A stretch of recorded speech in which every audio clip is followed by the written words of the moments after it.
j'ai tendance à aller chercher des infos à la marge qui vont me permettre de revenir au centre. Comment vous dire? Et souvent, par exemple, et je ne suis pas le seul, par exemple, franchement, une de nos, à première ligne, une des enquêtes qui a été la plus énorme, celle qui nous a le plus installé au centre du jeu, c'est l'enquête, je reviens sur Édouard Perrin, sur les LuxLeaks.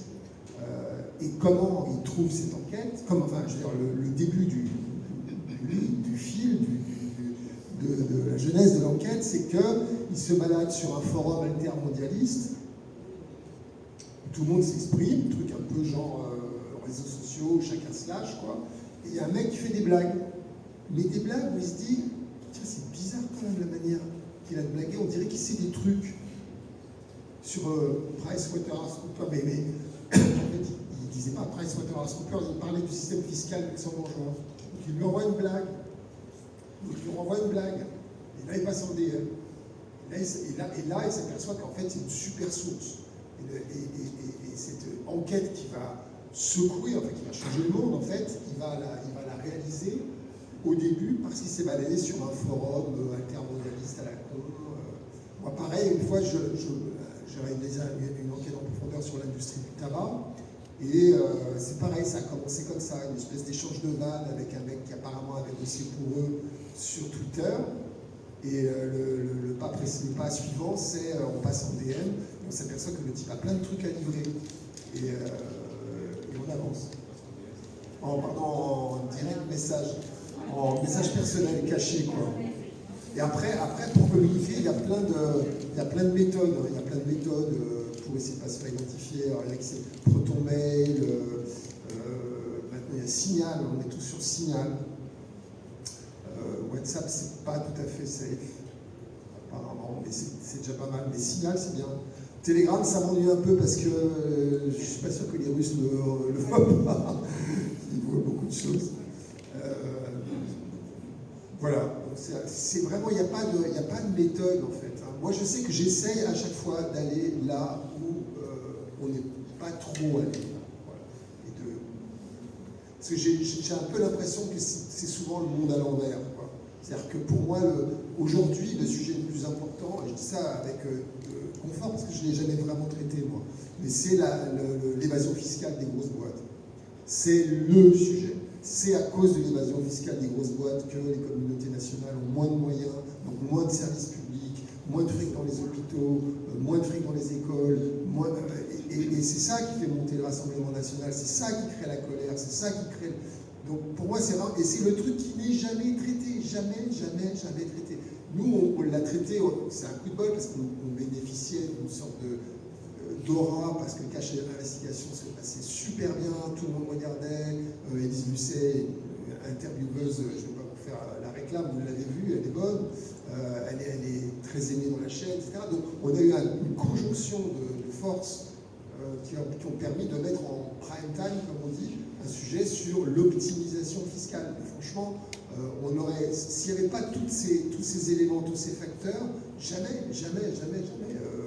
on se retrouve à traiter en prime sur 2 heures quelque chose qui a l'air chiant et rébarbatif comme ça, et qui est pourtant central dans l'organisation de la société. Et est-ce que justement c'est pas traité parce que vous avez des intérêts industriels de ces grandes entreprises qui font probablement de l'évasion, ou est-ce qu'il y a même une autocensure du service public, ou est-ce que c'est simplement parce qu'il n'y a pas l'audience derrière? Non, alors, en ce qui concerne les chaînes privées, effectivement, vous ne verrez jamais de sujet là-dessus parce qu'elles dépendent de la publicité. Parfois, on se retrouve avec Amazon ou McDo parmi les évadés fiscaux. Bon, c'est sûr qu'eux, ils ne peuvent pas. Enfin, je veux dire, en dehors de... Moralement, c'est questionnable et tout, mais ils peuvent, c'est mathématiquement et organiquement impossible. En revanche, le service public, non, c'est vraiment parce qu'ils se disent on va pas faire chier les gens, ils rentrent du boulot, ils sont fatigués, ils ont envie de rigoler, ils n'ont pas envie qu'on leur prenne la tête avec des petits schémas sur la fiscalité. En fait, nous, la force juste petite info, cette émission dont, à vrai dire, nous-mêmes, on s'attendait à prendre un bouillon, comme on dit dans notre jargon, c'est-à-dire très peu de gens qui regardent, il y a eu autour de 4 millions de gens. Devant TF1. On était devant TF1. Donc, ce qui est Pascal, la grande émission. Très bien marché. Le prix a vraiment cartonné, ça a été un succès très important, quoi. Ça laisse de l'espoir, mais en fait le truc c'est qu'il faut le traiter de manière rigolote. En fait.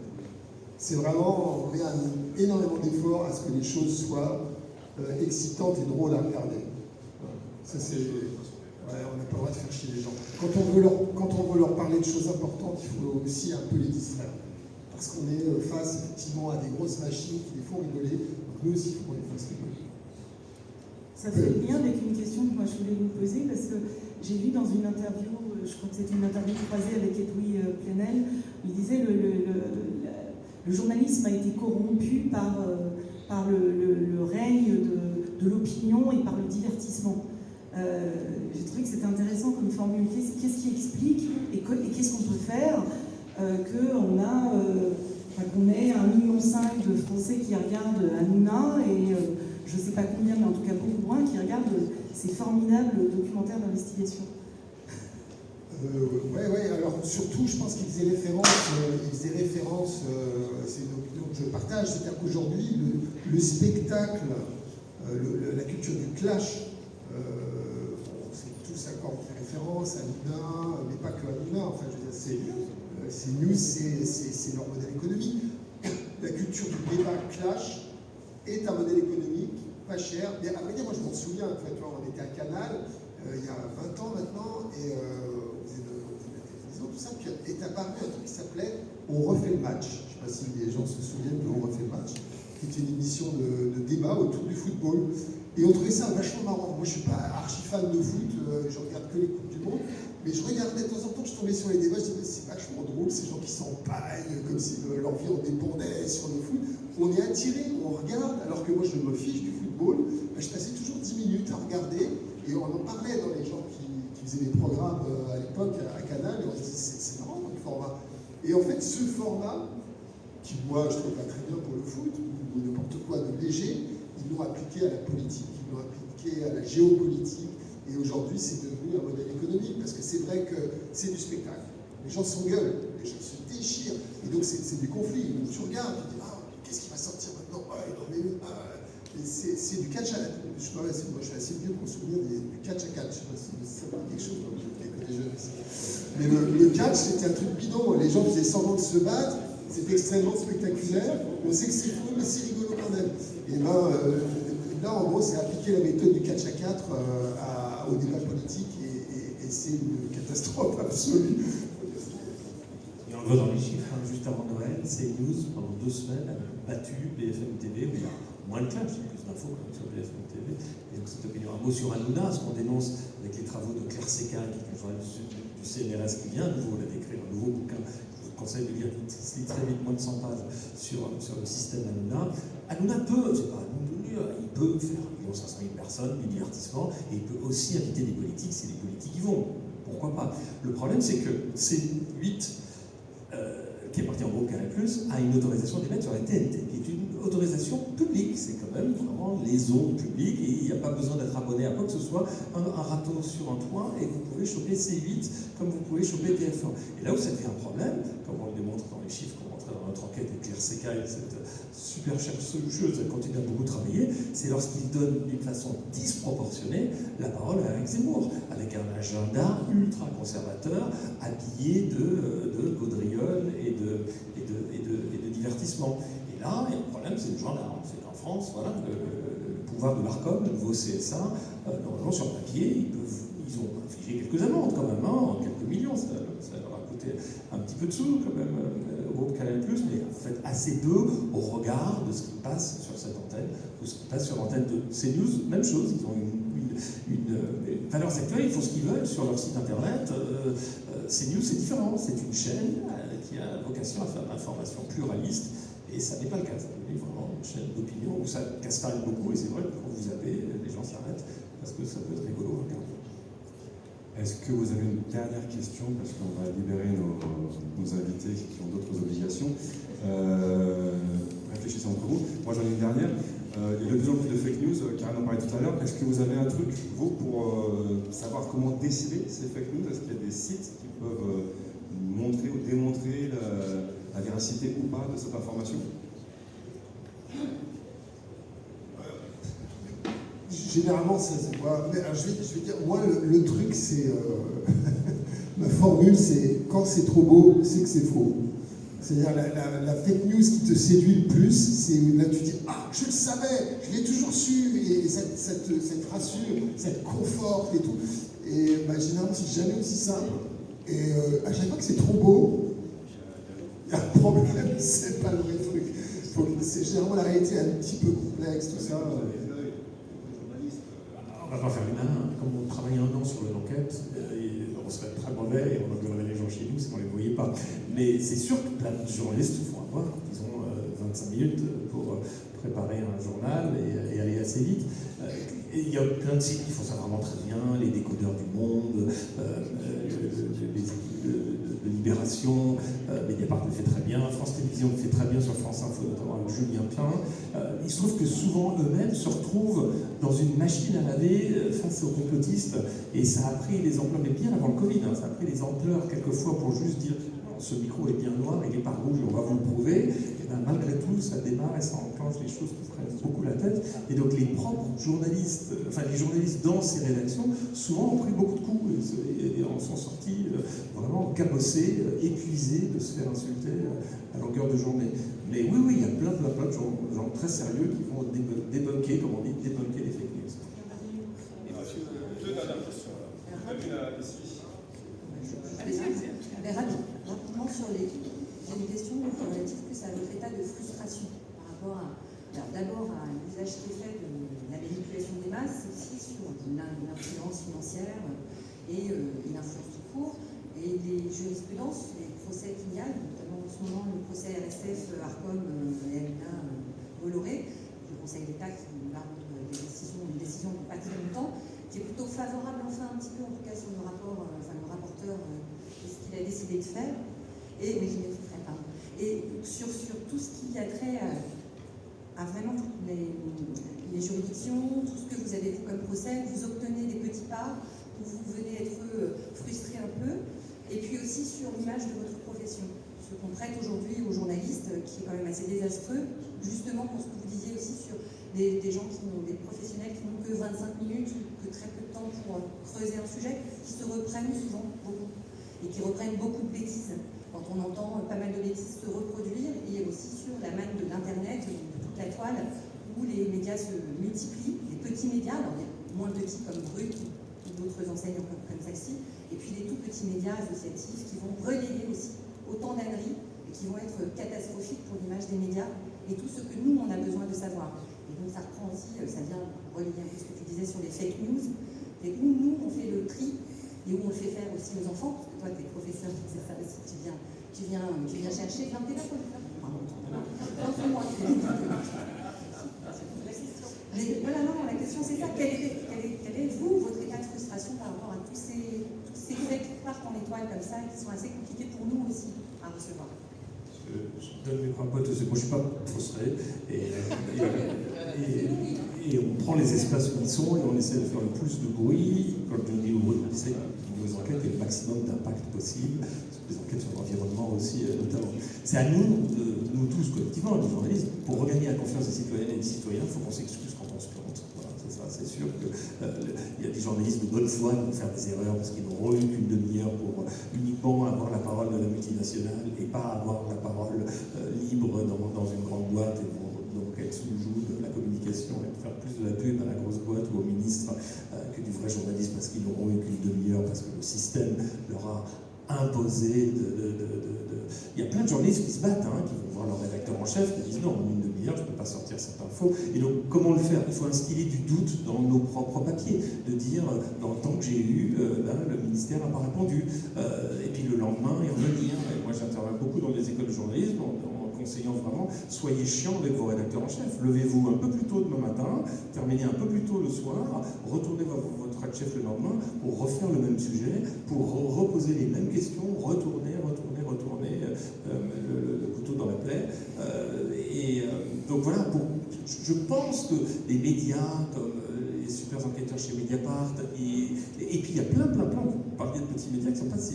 Rue 89 Strasbourg, remarquable, le Ravi à Marseille, Marsactu surtout, pardon, ravi, malheureusement, ils ont fait faillite. Il y en a partout. Far West à Bordeaux, il y a plein de journalistes qui se battent avec peu de moyens pour sortir des bonnes infos et qui ont super bien gagné la confiance de leurs lecteurs dans leur région. C'est une version optimiste. Version pessimiste, c'est le relais permanent qui dit aussi de fake news aussi, hein, ça arrive aussi pas mal, et ça décrit beaucoup l'information elle-même, au-delà des médias et des journalistes eux-mêmes, l'information elle-même qui devient un sujet de défiance. Plein de gens qui se désabonnent. Parce qu'on va continuer à dire plein de journalistes super partout sur tout le territoire. C'est aussi le terrain de Dalvin, par exemple, qui fait la politique formidable, on voit bien, il y a ce passe très clair, et sans tout petit aucun, c'est évident. Mais justement, c'est là que ça surfe très facilement sur les esprits. C'est finalement, qu'est-ce qui est ça fait le livre, qu'est-ce qui est vrai, qu'est-ce qui est faux. Dès de l'investigation, on adore ça, on est friand vraiment, et vous l'avez constaté, c'est une excellente chose pour cacher l'utilisation d'avoir fait aussi différent, c'est aussi énorme. Mais voilà, il y a une demande, il y a une réelle demande, c'est la simple de base, mais voilà, ce livre de défiance, c'est quand même très très important, et l'ARCOM, c'est pas vraiment une question à part débat. Je vais essayer d'être très rapide. Déjà, je voulais remercier Paul et Luc, déjà pour la tenue, mais aussi pour en fait, je pense que beaucoup on a tous grandi en fait, avec les documentaires qu'on a pu voir à la télé sur Canal, sur la grande époque de Canal avant Bolloré. Moi, ce qui m'intéresse, c'est le visage en fait qu'on voit ici. Parce qu'en fait, on a parlé ensuite, ça fait tout le temps que ça, je trouve, de parler enfin, surtout, au final, pour moi, on a surtout parlé de Bolloré. Pas Bolloré et Zemmour. En fait, il ne faut pas oublier ce en fait, là, on parle d'une caste qui se veulent imposer. En fait. Alors, oui, on prend le droit de oui, il est encore. On parlait beaucoup que Bolloré et Zemmour. Et en fait, là, l'objectif ici, ça reste quand même d'influer au niveau de leurs idées, au niveau des idées. Parce que ce mot-là, bizarrement, j'ai pas entendu une case de bourgeoisie, une ultra-bourgeoisie qui veut imposer leur langue. C'est une question. Je vais poser ma question, pas de souci. Là, et juste en dessous, on voit les médias. On voit des médias qui bénéficient de subventions publiques, de concessions aussi, hein, pour les chaînes de télé, des concessions de 10 ans. Il y a aussi des radios qui ont des concessions aussi au niveau des ondes hertziennes, ce genre de choses.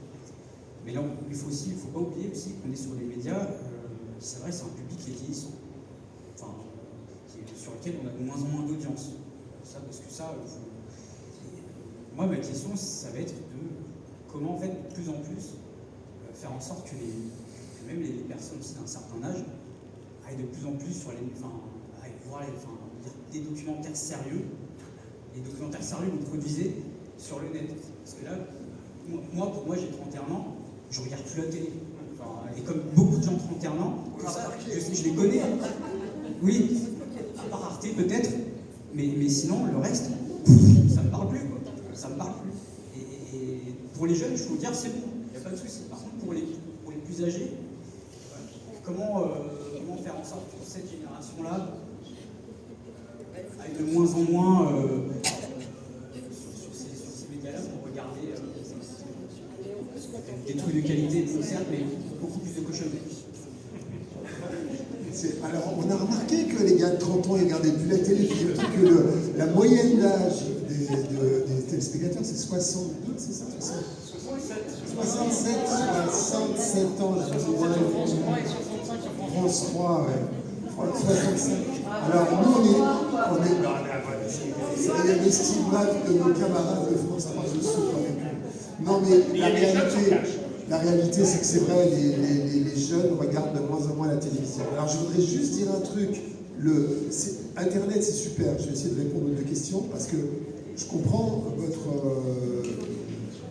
doute. Vous me dites, putain, ouais, c'est ça. Moi, je dirais que Internet et les réseaux sociaux, c'est quand même aussi assez génial. Parce que c'est un contre-pouvoir comme il n'en a jamais existé. C'est-à-dire que c'est l'équivalent de Gutenberg. tous ces trucs des réseaux sociaux, où vous avez des gamins avec des téléphones qui établissent que des policiers tuent des gens, alors que dans le documentaire que j'ai fait sur le maintien de l'ordre, j'avais interviewé un mec génial qui était l'ancien chef de la police de Seattle, qui était un monsieur maintenant, un monsieur qui a l'âge de regarder la télévision, parce qu'il doit avoir 75 ans, et qui disait, et qui avait été chef de la police, il disait, mais moi je suis face à des micros, je donne la version officielle, la plupart du temps je mens. Alors aujourd'hui, quand il y a une gamine qui avec son téléphone portable filme George Floyd en train de se faire prendre un genou sur la carotide et mourir, ben, je trouve ça formidable. Je trouve ça bien que les mecs en cravate comme moi qui donnent la parole officielle, on puisse les remettre en cause. Donc c'est aussi ça, comment dire, le fait que chaque personne soit potentiellement un média. Je veux dire, aujourd'hui, les gens sortent un téléphone, tout est filmé. On vit dans une société de panopticons. Alors après, ça veut dire qu'on est tous manipulables. On est tous manipulables. Ce dont on parlait tout à l'heure. Donc effectivement, on est dans une situation hyper dangereuse. Enfin, moi, quand j'ai fait un truc sur la propagande des Russes, ils avaient maintenant ils ont déménagé, mais ils avaient un truc qu'on avait appelé la ferme à trolls. Parce qu'il y avait des gens qui étaient payés, ça s'appelait Internet Research Agency, c'était à Saint-Pétersbourg, c'était Prigogine, l'énorme Prigogine là, qui est mort dans un accident d'avion récemment, qui payait des professionnels. Malencontreusement. Mais c'est souvent ça, les gens qui s'opposent à Poutine, ils ont des accidents. Et ils payaient des gens qui faisaient les 3-8 pour intoxiquer. Et c'était super bien fait. C'était pas genre bête et méchant, c'était super bien fait. C'est-à-dire que par exemple, ils étaient pro-Trump et ils avaient créé un faux compte Facebook américain, en anglais, avec les bons trucs, et ils disaient il y a des autorités de régulation de la télé qui veulent interdire Sam le pirate parce qu'il a des pistolets. Sam le pirate, c'est le petit personnage qui court après Bugs Bunny, qui lui tire dessus, qui le rate tout le temps. Il a un chapeau de cow-boy comme ça, et il a 2 pistolets. Et en fait, quand vous dites ça, vous ne dites pas « attention, les démocrates vont interdire le port d'armes », vous n'avez pas besoin, c'est ce qu'on appelle le dog whistle. C'est-à-dire que vous entendez le message tout seul, vous déduisez, vous dites « ah ouais, les démocrates, ils vont faire n'importe quoi, ils vont nous empêcher d'avoir des fringues, ils vont même interdire Sam le pirate ». Et c'est vraiment dégueulasse, et c'est totalement fou. Ça a été usiné à Saint-Pétersbourg, le truc est bidon, et ça a été vu par 8 millions de personnes. L'impact de ce genre de choses qui est vraiment bien foutu est terrible. Donc ça veut dire qu'on est dans un monde nouveau où il faut faire très attention, il faut avoir ses sens très aiguisés, mais il faut aussi, et je te rejoins, je vous rejoins, il faut aussi comprendre que Internet, c'est un espace de liberté, de contre-pouvoir comme on n'en a jamais connu depuis que Gutenberg a inventé l'imprimerie, quoi. Et alors aussi, petit détail quand même, regardez les documentaires sur YouTube, je suis archi pour, sauf que souvent les documentaires géniaux pour regarder sur YouTube, ils ont été fabriqués avec de l'argent qui est l'argent des impôts, enfin, nous on en met plein des documentaires sur YouTube, et évidemment ils ont été financés ou par une chaîne ou par le service public. Donc en fait, le problème d'Internet, des documentaires sur YouTube, c'est qu'il n'y a pas d'argent pour les fabriquer. Il n'y a pas encore d'argent pour le... Il y a pas de... Là, Mediacrash, c'est vraiment inédit. C'est-à-dire que c'était quasiment une expérience, puisque Mediapart est un pure player, Internet, et qui donc ils ont résolu de mettre un peu d'argent dans un documentaire. Mais je me demande si c'est pas une des seules fois que ça a eu lieu en France. Et on a tous perdu un petit peu d'argent. Et on a tous perdu de l'argent. Donc aussi c'est ça quoi. Ouais, on n'a pas gagné d'argent. Tu as abonné aussi comme beaucoup. Qui est financé aussi. Ah oui, bien sûr, merci. Mais alors par exemple, il y a un truc qui est très fort en ce moment, c'est les cagnottes Litchi, les choses comme ça. Merci à tous ceux qui donnent, je ne sais pas s'il y en a parmi vous. Moi, je n'ai jamais fait de cagnotte Litchi, mais j'ai plein de copains qui font des films formidables grâce au participatif. Donc ça, c'est vraiment...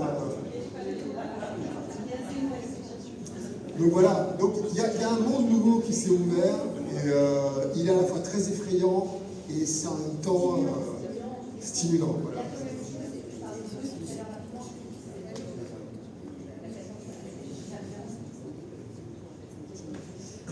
Je ne sais plus si c'est Brut ou une autre plateforme, mais moi j'ai eu à travailler dans le temps avec des gens qui ont travaillé avec Jean-Marc Messier, Vivendi, tout ça, et qui sont à la tête de ces plateformes-là, par exemple. Donc, je me souviens plus du nom de la personne que je vise en particulier, mais eux aussi ils sont là. Ils sont aussi sur ces plateformes. À quel moment on se fait rattraper, exactement comme la presse écrite, avec la publicité, ou les financements sur les chaînes d'infos, les chaînes en général.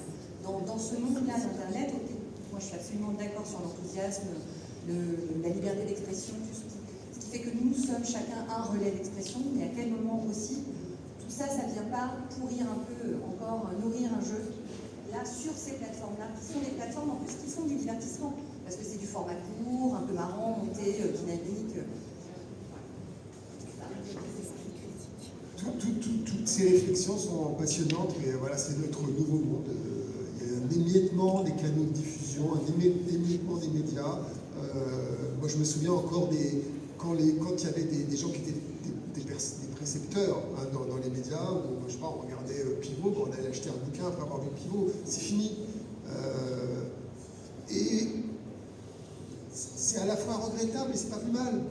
Parce que maintenant, les gens vont prendre l'avis d'inconnus dont on pense qu'ils sont indépendants. Et c'est un nouveau monde. On peut pas. C'est comme si on disait je suis contre une technologie. Non, cette technologie, elle existe, elle a créé une révolution, elle va changer notre monde. Il faut faire avec.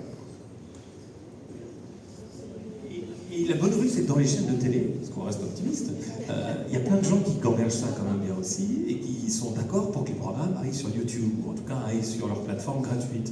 Et vous posiez la question tout à l'heure, comment attirer, c'est à nous d'être plus malins aussi, et on l'injecte un peu dans cash, on a injecté un peu de déconne. La voix du commentaire, Jean-Pierre Canet, qui a un talent fou, il n'a pas les voix de commentaires classiques des documentaires d'investigation. Il y a des bouts de dessins animés, des musiques qui font pas forcément téléfilms d'M6, mais des musiques plus rigolotes pour emmener le plus grand public. Et Cash Investigation, les enquêtes, même les plus pointues sur la fiscalité, rencontrent aussi un public plus jeune. Et puis on travaille sur des formats plus courts. Johan parlait tout à l'heure de Data Gueule, on aurait bien voulu que ça continue, ça s'est arrêté au bout de 100 numéros. Mais voilà, on gamberge aussi avec les copains de Society, là en ce moment, une nouvelle collection d'enquêtes vers un public plus jeune, racontées d'une façon un peu plus pop, mais toujours avec les mêmes ambitions d'investigation. Alors, on vient me voir pour vous poser plein de questions. Je sais que vous avez des obligations, donc c'est vous qui gérez le temps maintenant. Voilà, il est 20h20. Voilà. On est venu me voir pour me demander si on n'a pas essayé déjà de vous corrompre, parce que vous êtes proche du pouvoir, des médias. D'accord. J'ai vu qu'une fois tu avais. Cette blague, et je suis obligé de partir. Ok. Moi, je regarde juste un détail, je ne sais pas si c'est la même anecdote, mais tu avais été invité au bon vœu du président Chirac, et tu t'étais posé la question est-ce que j'y vais ou j'y vais pas? Tu es pas là. Voilà. Je te laisse. Non, je la raconte parce qu'elle est trop savoureuse. C'était à l'époque de 90 minutes, pour ceux qui se souviennent, c'était une émission qu'on dirigeait avec Luc, et on avait fait, c'était il y a 20 ans, on avait fait à Canal+, on avait fait un sujet sur comment les laboratoires pharmaceutiques corrompent les journalistes. Enfin, ou plutôt créer une sorte de fiction qui laisse croire que oui, vraiment, leur médicament, il est indispensable, il faut absolument... Des voyages de presse... Et donc ils séduisent des journalistes pour les convaincre que vraiment... Et donc il y a un gars de chez nous qui enquête là-dessus et tout, bon, et très sérieusement, on a dit c'est quoi, machin, puis un jour mon téléphone sonne, je décroche, à l'époque, il y avait des téléphones qu'on décrochait comme ça. Et il y a quelqu'un qui me dit bonjour, je travaille pour l'agence Glamour Speakers. Je me dis... C'est à moi que vous voulez parler. Oui. Alors voilà, je travaille, je ne peux pas vous donner le nom de mon client, mais c'est un laboratoire pharmaceutique et ils font à Nice, dans 3 mois, ils font un congrès autour d'une molécule qu'ils ont inventée, qui était, je ne sais plus, une antistatine ou je ne sais pas quoi. Et là, je me dis, ah ouais, c'est le truc sur lequel il y a eu des problèmes, qu'il y avait eu des décès pendant des essais de phase 1 ou je ne sais pas quoi. Et il dit voilà, il faut quelqu'un pour animer le débat. Et on s'est dit qu'il allait sûrement y avoir des contradicteurs. On s'est dit qu'un journaliste d'investigation aurait la pointe pour remettre les gens à leur place. Je trouve que le mec, il se pose aucune question. Alors moi je joue le jeu, je dis on déclenche une caméra, on met le haut-parleur. Et on enregistre la conversation. Et en gros, le mec me propose la vote comme ça, en disant, ouais, en fait, je vous demande de contrôler le débat et d'empêcher que les contradicteurs mettent le ouais, quoi. Et je dis, c'est payé combien? Une espèce de grand silence. Et il me fait 5 000 là, j'étais extrêmement vexé parce que 5 000 c'est pas cher quand même. Mais bon, voilà. Et je me suis toujours dit, en fait, d'abord j'ai toujours. Le problème c'est qu'il y avait un voyage prévu au Cambodge 2 jours après, mais je m'en suis voulu de ne pas avoir joué jusqu'au bout le truc, tu vois, d'être allé, j'aurais dû y aller avec une caméra cachée, j'aurais dû aller jusqu'au symposium, j'aurais dû tout filmer en fait. Et je ne l'ai pas fait parce que j'avais un autre sujet de prévu. Et tu te dis, mais ok, imagine que je les prends ces 5 000 balles et que je me laisse corrompre. Qu'est-ce que je fais avec l'enquête de Jean-Baptiste? Évidemment, je l'arrête. Parce que ça va me mettre dans l'embarras, parce qu'il garde des fiches. Parce que par exemple, dans notre enquête sur les gars qui avaient été influencés et payés par l'industrie pharmaceutique, il y avait un gars qui était, un gars formidable d'ailleurs, tu te rappelles de son nom? Vinclair, voilà. Un gars qui s'appelait Martin Vinclair, qui était un médecin et qui faisait des bouquins formidables, qui avait très sympa et tout. Mais les gars du lobby de l'industrie pharmaceutique disent et Martin Vinclair, il nous tape dessus sans arrêt. Il ne dit pas qu'on l'a payé, nous, pour un ménage sur tel truc, machin. On l'a payé, nous aussi. Et en fait, donc Jean-Baptiste me raconte ça, je fais quoi? Et le mec, c'était un autre personnage. Et pour nous, c'était un chevalier blanc. Et donc, il prend son téléphone, il dit mais Martin, t'as été payé par la vie. Et le mec fait une seule fois sur un médicament que je revendique totalement, mais j'aurais jamais dû accepter le fric. Un truc, une pilule abortive, je crois que c'était la pilule du lendemain. Et j'étais pour ce médicament, mais j'aurais jamais dû prendre un centime. Et donc je me suis dit, bah ouais, mais alors attends, nous, il faut qu'on lui pose la question. Vous avez pris l'argent de l'industrie pharmaceutique, il faut qu'il fasse face à la réalité, quoi. Et c'est ce qu'on a fait. Mais c'est pour dire que c'est fait de manière extrêmement pensée et c'est un moyen de pression très efficace, en fait, d'acheter les gens. Parce que nous, en fait, on imagine souvent qu'on se retrouve avec des gros bras qui vont nous menacer, qui vont pas te casser la gueule si tu continues. Ça arrive dans beaucoup de pays, mais en France, non, franchement, moi, ça m'est jamais arrivé, mais ça me ferait hurler de rire si je me suis retrouvé dans une situation comme ça. Mais en revanche, ça, ouais, corrompre, ouais. Mais corrompre, c'est une pression. Voilà, j'ai raconté la petite histoire. Je vous remercie d'être venus. Merci beaucoup.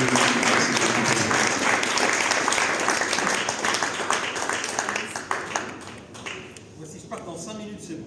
Allez, 5 minutes. 5 minutes. Il y avait une question. Tu veux toujours poser ta question? Allez. Bonsoir.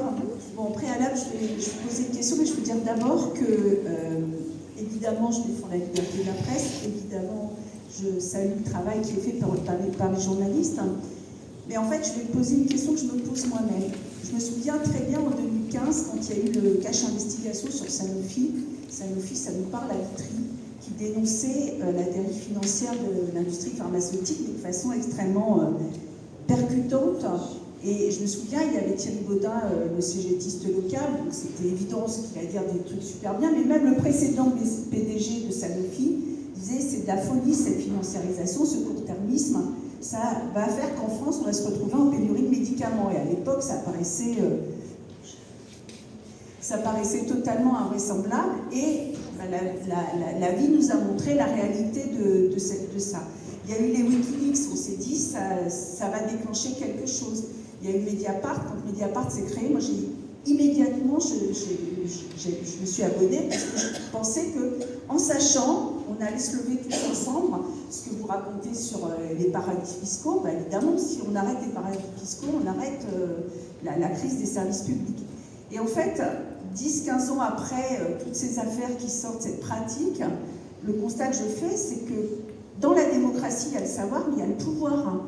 Et quand il n'y a pas le pouvoir et qu'il y a le savoir, qu'est-ce que ça risque de produire? Ça risque de produire à un moment le tous pourri, le on n'y peut rien, etc. Et le désespoir. Donc évidemment, il ne s'agit pas pour moi de dire que les journalistes ont bon, à payer ou à s'écraser devant la défaite de la politique et la catastrophe de la politique, mais je me dis, est-ce que vous posez les mêmes questions que moi je me pose 10 ans, 15 ans après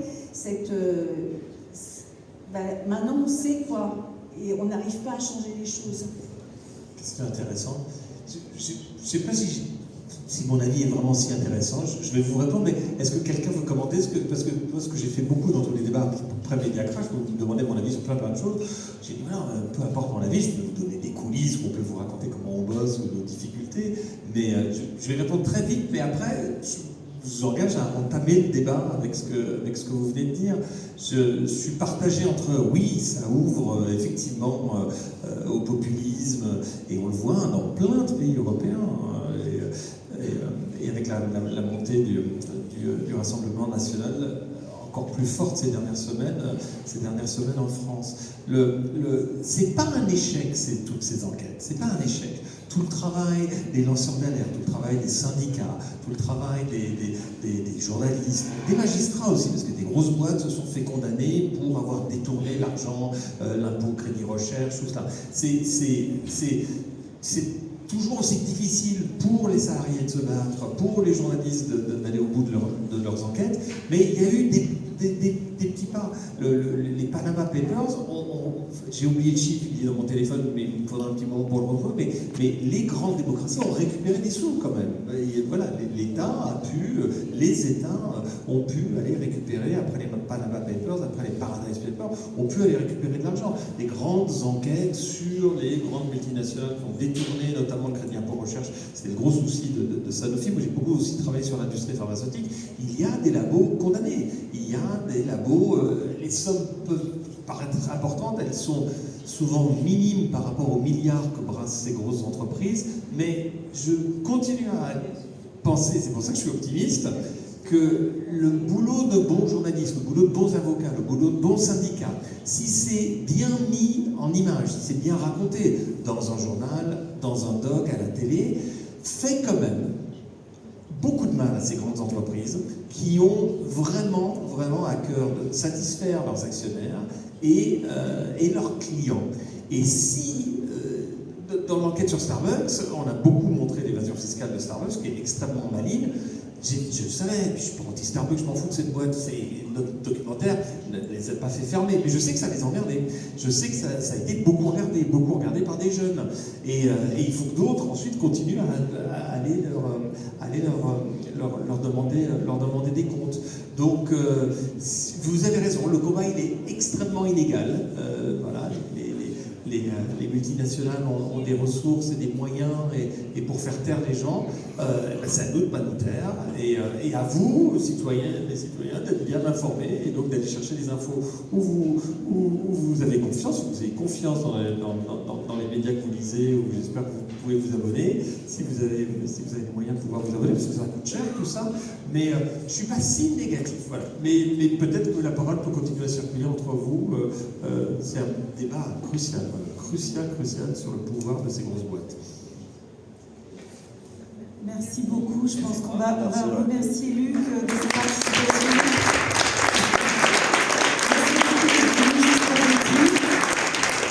J'ai vu mentionner tout à l'heure, alors Paul est parti maintenant, mais c'est un ancien élève de Jean Massé. J'ai appris ça.